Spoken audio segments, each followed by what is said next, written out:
મોડાસા ખાતે યોજાયેલા સહકાર સંમેલનમાં કોંગ્રેસમાં ભડકો, ધનસુરા અને બાયડના કોંગી અગ્રણીઓ ભાજપમાં જોડાયા।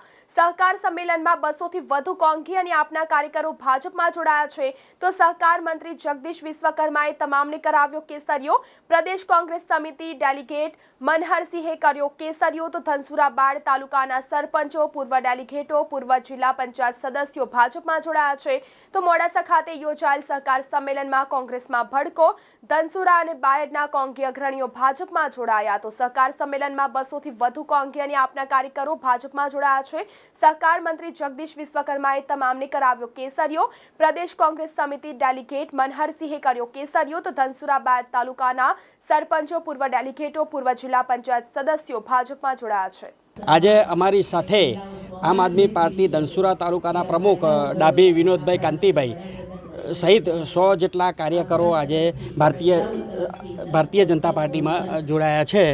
જે લોકોને પક્ષમાં ખૂબ જ અવગણના થતી હતી, નારાજ હતા અને બીજું કે એમની અવગણના ખૂબ થતી હતી, એટલા માટે એ લોકો પ્રધાનમંત્રીની યોજનાઓ, બીજા બધા મુખ્યમંત્રીની યોજનાઓ એમના કામથી ખૂબ પ્રગતિશીલ હતા અને થયું તે બદલ એ લોકો જોડાયા। આજે ભારતીય જનતા પાર્ટીમાં આપણા વડાપ્રધાન માનનીય નરેન્દ્રભાઈ મોદી સાહેબના નેતૃત્વમાં સમગ્ર ભારતમાં અને સમગ્ર ગુજરાતમાં જે હમણાં વિકાસના કાર્યો એમને જે કર્યા છે એ વિકાસના કાર્યો અને ભારતીય સંસ્કૃતિને જાળવી રાખવા માટેની એમની જે દીર્ઘદ્રષ્ટિ છે એમની વિચારધારા સાથે હું એમની વિચારધારા સાથે આજે જોડાઉં છું અને આવનાર દિવસોમાં સાબરકાંઠા લોકસભાના ઉમેદવાર માનનીય શોભનાબેન બારૈયાના સમર્થનમાં આજે હું ભારતીય જનતા પાર્ટીમાં વિધિવત રીતે પ્રવેશ કરું છું। કાર્યકર્તા તરીકે હું કામ કરતો હતો, પણ થોડી નારાજગીના લીધે અમે ભાજપમાં જોડાયા। ભાજપમાં 7 મહિને કામ કરીશું બધા વિકાસના કાર્યોમાં।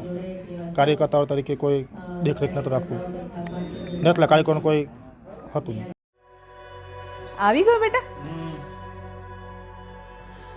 કેમ બેટા તારે આટલું મોડું થાય છે હમણાં?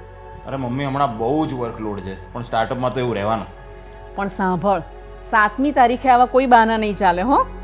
અરે આપણે વોટિંગ માટે જવાનું છે। અરે મમ્મી, હું એક જ માણસ છું, કેટલા પાત્રો ભજવું? ઘરમાં દીકરા અને પતિનું પાત્ર, ઓફિસમાં બોસનું પાત્ર, સાઇટ ઉપર ટેકનિકલ એક્સપર્ટનું પાત્ર, અને હવે એમાં વોટિંગ શૂટિંગ કરીને મારા આદર્શ નાગરિકે બનવાનું। અરે બેટા, તું ખાલી આ 4 પાત્ર ભજવીને આટલો ફર્સ્ટેડ થઈ ગયો તો વિચાર તો કર, જેમના માટે આપણે વોટ આપવા જઈએ છીએ એ આપણા માટે કેટલા પાત્રો ભજવે છે, અને એ પણ 365 દિવસ 24 કલાક। અને હા, તારું આજે સ્ટાર્ટઅપ છે ને, એ આ વોટનો જ કમાલ છે।